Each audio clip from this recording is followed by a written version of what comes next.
नमस्कार दोस्तों, स्वागत है आपका अपने YouTube family Nandu classes JVT. दोस्तों, इस वीडियो में आपका बहुत बहुत स्वागत है। दोस्तों, इस वीडियो में आप सीखेंगे पास्ट टेंस के भाग कितने होते हैं और पास्ट टेंस का जो पहला भाग है पास्ट इंडेफिनिट टेंस के बारे में बिल्कुल डिटेल से आप सीखेंगे। तो दोस्तों, सबसे पहले पास्ट टेंस की बात कर लेते हैं। इससे पहले आपने प्रेजेंट टेंस के चारों भाग पढ़े। इस वीडियो में पास्ट टेंस के जो भाग हैं वो पढ़ाएंगे। पहला जो भाग है पास्ट इंडेफिनिट टेंस, उसके बारे में बताएंगे। दोस्तों, पास्ट टेंस जो होता है वो भूतकाल होता है, यानी कि भूतकाल में जो हमारा टाइम निकल गया, जो कार्य भूतकाल में मतलब निकल गया, उसमें जो शुरू होकर उसी में पूर्ण हो गया हो, जो टाइम काल निकल गया उसे हम भूतकाल कहते हैं, मतलब पास्ट टेंस का पहला जो भाग है दोस्तों वो है पास्ट इंडेफिनिट टेंस मतलब सामान्य भूतकाल होता है।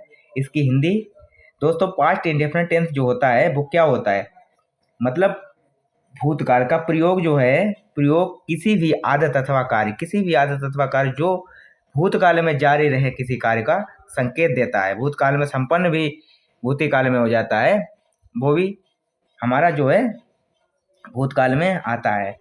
इसकी डेफिनेशन देख लेते हैं। पास्ट इंडेफिनिट टेंस का प्रयोग भूतकाल में किसी भी आदत अथवा कार्य को बताने के लिए भूतकाल में जारी रहे किसी कार्य तथा कार्य के लिए तथा भूतकाल में संपन्न किसी कार्य का वर्णन करने के लिए किया जाता है। दोस्तों, इसकी पहचान जो होती है तो लास्ट में जिसमें ता था, ती थी, ते थे या ये जो आते हैं वो हमारे हो जाते हैं पास्ट इंडेफिनिट टेंस में आ जाते हैं। दोस्तों, पास्ट इंडेफिनिट टेंस बनाने की नियम। अब पास्ट टेंस को हम किस प्रकार से बनाएंगे, तो दोस्तों पहले तो हम पास्ट इंडेफिनिट टेंस को पहचान लेते हैं कि ये पास्ट इंडेफिनिट टेंस है या फिर कोई और भाग है। तो पास्ट इंडेफिनिट टेंस अगर जो क्लियर हो जाता है पास्ट इंडेफिनिट टेंस है, फिर उसे बनाएंगे कैसे बनाते हैं। तो पास्ट इंडेफिनिट टेंस में प्रत्येक जो कर्ता है, प्रत्येक कर्ता के साथ क्रिया की प्रत्येक कर्ता यानी कि सब्जेक्ट के साथ क्रिया वर्ब की सेकेंड फॉर्म का प्रयोग किया जाता है तथा आदत बताने वाले वाक्यों में यूज्ड टू वर्ब की फर्स्ट फॉर्म का प्रयोग करा जाता है। जिस वाक्यों में आदत को बताता हो तो उसमें यूज्ड टू वर्ब की फर्स्ट फॉर्म लगाते हैं। बाकी सभी कर्ताओं में क्या लगाते हैं, वर्ब की सेकेंड फॉर्म लगा देते हैं। ठीक है, एक सूत्र के अनुसार आप याद कर लें तो और अच्छा रहेगा। जैसे कोई भी वाक्य होता है तो सब्जेक्ट प्लस वर्ब की सेकेंड फॉर्म प्लस ऑब्जेक्ट। ठीक है, सीधा हो जाए, सिंपल। तो जैसे एग्जाम्पल के लिए यहाँ पर हमने एक दो वाक्य जो है वो लिख रखे हैं। जैसे इसमें मैंने एक गाना गाया, तो लास्ट में या है, यानी कि पास्ट इंडेफिनिट टेंस का है। तो इसे हम जब बनाएंगे तो क्रिया की जो है कोई भी करता हो उसके साथ में सेकेंड फॉर्म लगा देते हैं। तो मैंने एक गाना गाया, तो I song a song, I song a song, I sang song a song. हमने कल एक पत्र लिखा था। वी रोट नहीं, सेकेंड फॉर्म लगाएंगे, we wrote a letter yesterday. इसी प्रकार से बे यहाँ प्रतिदिन आया करते थे। तो ये बे यहाँ इसमें आदत बताया गया, इस वाक्य में आदत बताया गया। हमने इसमें पढ़ा है कि जिस वाक्यों में आदत का प्रयोग होता है उसमें यूज्ड टू क्रिया की फर्स्ट फॉर्म लगाते हैं और यूज्ड टू का प्रयोग करते हैं। तो इसमें आदत बता रहा है कि वे यहाँ प्रतिदिन आते हैं, मतलब उनकी आदत पड़ गई, वो रोज प्रतिदिन आते हैं, वहाँ रोज आते हैं। तो लगाएंगे दे, मतलब वहाँ बे, they use to come here daily. समझ गए। तो इसमें जो है निगेटिव वाक्य भी आते हैं। निगेटिव वाक्य जो होते हैं, निगेटिव वाक्य मतलब नकारात्मक वाक्य।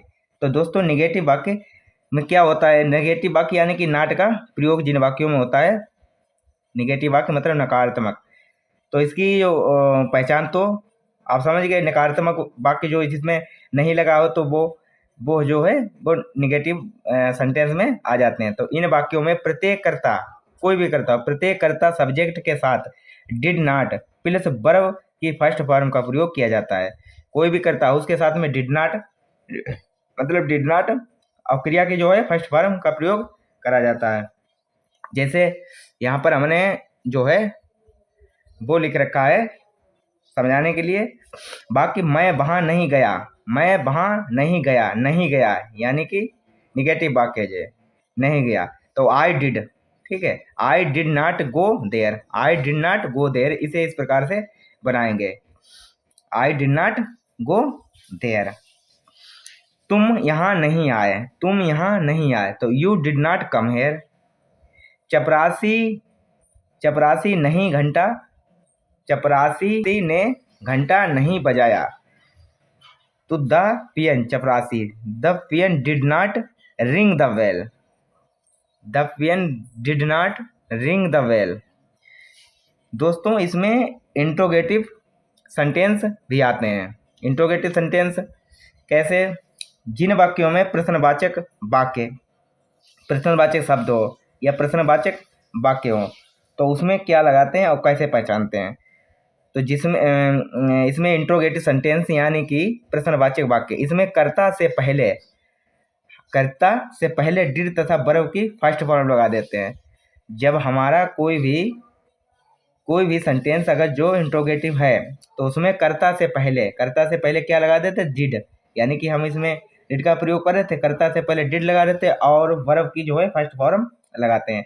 और निगेटिव वाक्यों में नॉट का प्रयोग जो है मुख्य क्रिया से पहले करते हैं, मुख्य क्रिया से पहले, यानी कि पहले तो डिड आएगा, उसके बाद में सब्जेक्ट आएगा, उसके बाद में मुख्य क्रिया आएगी, मुख्य क्रिया से पहले नॉट, यानी कि सब्जेक्ट के बाद नॉट का प्रयोग करते हैं, ठीक है, पहले भी दिया जाता है, मुख्य क्रिया से पहले दिया जाता है।